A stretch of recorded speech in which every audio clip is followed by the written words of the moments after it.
दरभंगा जिला का केवटी विधानसभा क्षेत्र, हमारे साथ पिंटू खान है जो जन अधिकार पार्टी के महासचिव रहे हैं जिला के और 2020 के प्रत्याशी रहे हैं दरभंगा सदर से।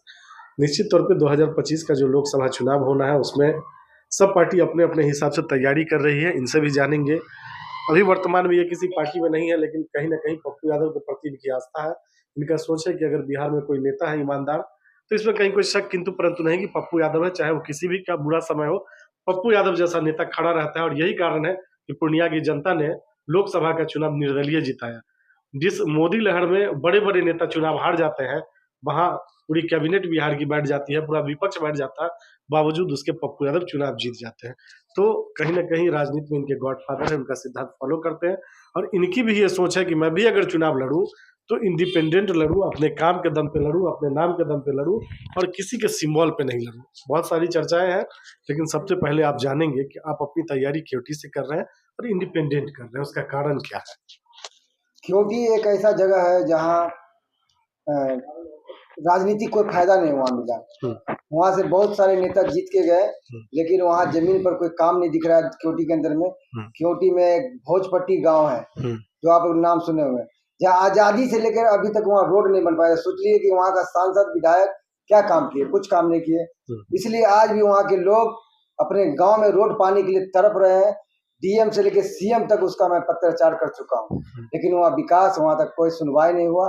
टीम आई, आश्वासन देके चली गई, उसके बाद आगे कोई काम नहीं हुआ। बहुत सारा गांव का मैंने दौरा किया हूँ जहाँ राजनीतिक कोई लाभ नहीं मिला है। आज भी केवटी विधानसभा में सबसे बड़ी और गंभीर समस्या आप क्या मानते हैं?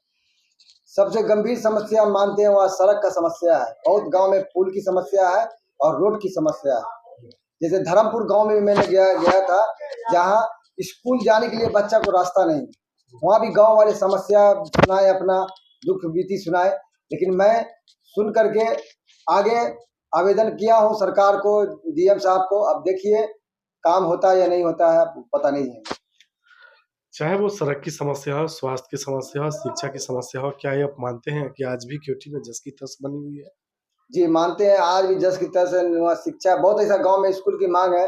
जैसे मैंने पिछला बार दौरा किया था कनौर गांव का, जहां बताया गया कि आज तक वहाँ मोबाइल का टावर नहीं है और गांव वाले को सिग्नल का बहुत प्रॉब्लम है।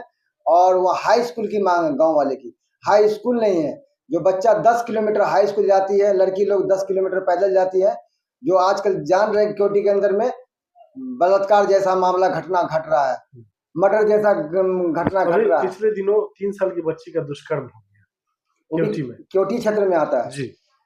तो इस तरह का घटना है। लड़की 10 किलोमीटर जाती है हाई स्कूल और घर आने के समय में माँ बाप को चिंता लगा रहता है।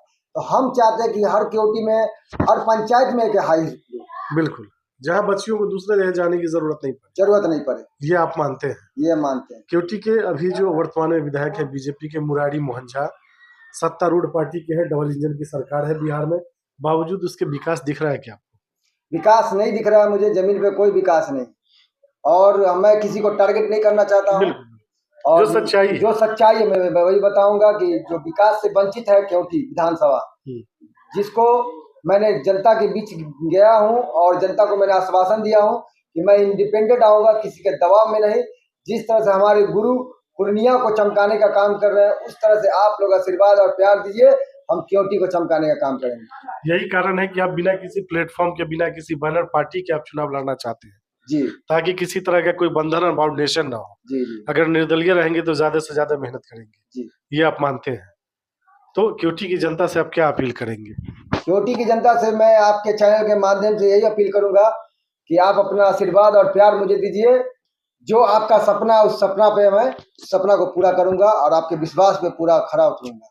ये आपका वादा है?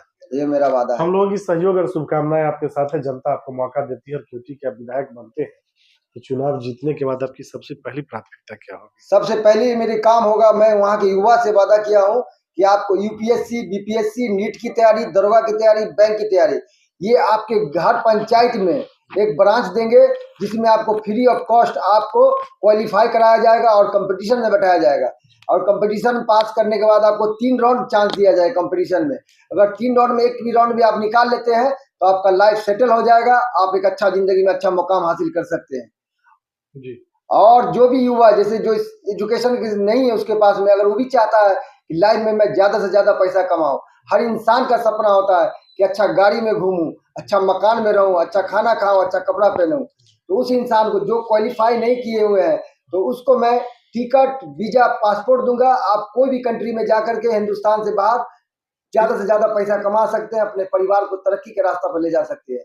ये मेरा सपना है और गांव वाले का भी इस सपना को मैं स्वीकार करूंगा। आपके चैनल के माध्यम से बता देना चाहता हूं, अगर लगता है कि झूठ है, धोखा है, तो मैं कोर्ट के स्टाम्प पेपर में लिख देने के लिए तैयार हूं। जिसको पेपर लेना है मैं जो बोलूंगा वो करूंगा, करूंगा, ये प्राथमिकता है। ये मेरा